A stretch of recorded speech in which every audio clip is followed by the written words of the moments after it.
दोस्तों, एक बार फिर से मेरे चैनल पर आप सबका स्वागत है। दोस्तों, सावन का महीना आ रहा है और सावन के महीना भोलेनाथ को बहुत प्रिय है। सावन में भोलेनाथ को प्रसन्न करने के लिए उनकी प्रिय वस्तुएं उनको अर्पित की जाती हैं। बेलपत्र भी ऐसा ही एक है जो भोलेनाथ को बहुत प्रिय है। भोलेनाथ को सावन के महीने में बेलपत्र जरूर अर्पित करना चाहिए। बेलपत्र को चढ़ाने के कुछ नियम भी हैं। आइए आज उनके बारे में हम लोग विस्तार से जानते हैं कि बेलपत्र चढ़ाने के क्या नियम हैं।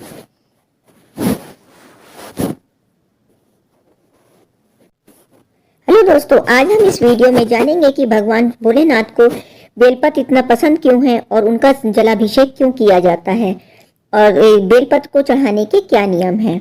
तो चलिए वीडियो को स्टार्ट करते हैं। जिन्होंने अभी तक मेरे चैनल को सब्सक्राइब नहीं किया है, प्लीज मेरे चैनल को सब्सक्राइब जरूर कर ले। दोस्तों, शिव पूजन में बेलपत्र सबसे जरूरी वस्तु होती है। इसके बिना शिव जी की पूजा अधूरी मानी जाती है। शिव पुराण में बेलपत्र चढ़ाने को लेकर कुछ नियम बताए गए हैं। अगर आप भी इन नियमों का पालन करते हुए शिव जी को बेलपत्र अर्पित करेंगे तो आपको पूजा का संपूर्ण फल प्राप्त होगा।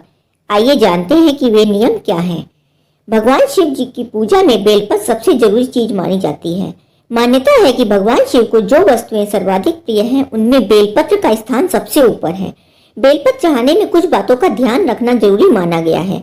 इन नियमों की अनदेखी करने से पूजा का संपूर्ण फल प्राप्त नहीं होता है और करने वाले पर भी दोष लगता है। बेलपत्र चढ़ाने को लेकर शिव पुराण में जो नियम बताए गए हैं, आज हम आपको उन नियमों के बारे में बता रहे हैं।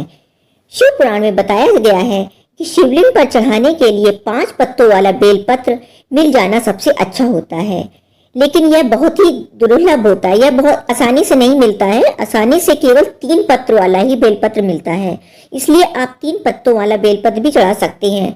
अगर कहीं से 5 पत्तों वाला मिल जाए तो आपके लिए बहुत ही अच्छा होता है, बहुत शुभ होता है। लेकिन याद रखें कि 3 पत्ते एक साथ लगे होने चाहिए, एक भी पत्ता टूटा हुआ नहीं होना चाहिए, क्योंकि शिव जी को 3 पत्तों वाला एक साथ ही बेलपत्र चढ़ाना चाहिए। शिव जी की पूजा के लिए बेलपत्र चुनते समय इस बात का भी ध्यान रखना चाहिए कि जो पत्ते होते हैं उनके ऊपर धारियां नहीं होनी चाहिए। कुछ पत्तों पर चक्र या वज्र के निशान बने होते हैं। ऐसे बेलपत्र भी शिव जी को नहीं चढ़ाने चाहिए। जैसे कि किसी प्रकार का कोई दाग धब्बा या कुछ हो तो ऐसा बेलपत्र शिव जी को नहीं चढ़ाना चाहिए। ये दोषपूर्ण माना जाता है। चक्र और वज्र वाले जो बेलपत्र होते हैं वो खंडित माने जाते हैं। इनका पूजा में चढ़ाने से कोई फल प्राप्त नहीं होता है। सावन में शिव जी को बेलपत्र चढ़ाने के लिए जो बेलपत्र आप देख ले वो कहीं से कटा फोटा भी नहीं होना चाहिए। शिव पुराण में ऐसे बेलपत्र को शिव जी पर चढ़ाना वर्जित माना गया है। अगर आपके पास बेलपत्र ज्यादा ना हो, सिर्फ एक ही बेलपत्र हो, तो आप उसको भी बार बार धोकर चढ़ा सकते हैं। उस बेलपत्र से भी आपको उतना ही पूजा का फल प्राप्त होगा, क्योंकि बेलपत्र को कभी भी बासी नहीं माना जाता है। आप किसी का चढ़ाया हुआ बेलपत्र भी चढ़ा सकते हैं। बेलपत्र एक बार का चढ़ा हुआ बेलपत्र को आप बार बार भी चढ़ा सकते हैं। सिर्फ उसको पानी से धो लीजिए। पानी से धोकर आप उस बेलपत्र को चढ़ा सकते हैं। शिव पुराण में बेलपत्र चढ़ाने के लिए उसके नियम बताए गए हैं, वो हम आपको बताते हैं।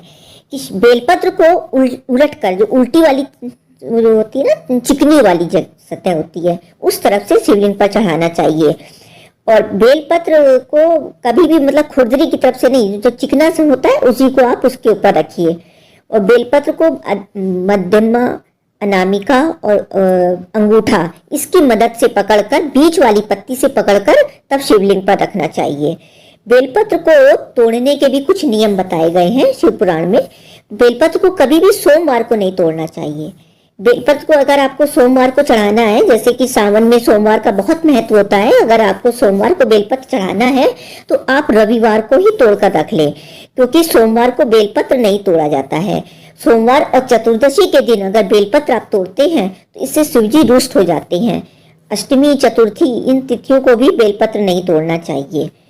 बेलपत्र चढ़ाने से पहले उनके ऊपर जल की धारा चढ़ाएं, उसके बाद उस पर बेलपत्र चढ़ाएं और बेलपत्र चढ़ाने के बाद फिर से एक बार जल की धारा जरूर चढ़ानी चाहिए, तभी पूजा पूरी मानी जाती है, नहीं तो पूजा अधूरी होती है। और बेलपत्र को कभी अनादर नहीं करना चाहिए। किसी दूसरे के चढ़ाए हुए बेलपत्र का भी अनादर ना करें। आप किसी दूसरे का बेलपत्र लेकर चढ़ा भी सकते हैं। आप पुराना बासी 3-4 दिन का रखा हुआ बेलपत्र भी आप उसको धो करके आप उसको चढ़ा सकते हैं शिव जी के ऊपर, और शिव जी उससे भी प्रसन्न हो जाते हैं। लेकिन जल की धारा जरूर चढ़ानी चाहिए, खाली बेलपत्र नहीं चढ़ाना चाहिए। उनके ऊपर जल की धारा, पूरा जल लोटे से नहीं डालना चाहिए, धारा बांधकर, धारा उसमें जल से धारा बांधकर धीरे धीरे उनके ऊपर चढ़ाना चाहिए। जल की छींटे आपके ऊपर ना आए, जल जो उनका घेरा बना रहता है उसमें जा सकती है, लेकिन वो जल की छींटे आपके ऊपर नहीं आनी चाहिए। इस तरह से उनके ऊपर जल चढ़ाएं आप लोग। तो दोस्तों, आपको ये जानकारी कैसी लगी कमेंट करके जरूर बताएं। ऐसी ही किसी अन्य जानकारी के लिए मिलते हैं अपने अगले वीडियो में। तब तक के लिए बाय बाय।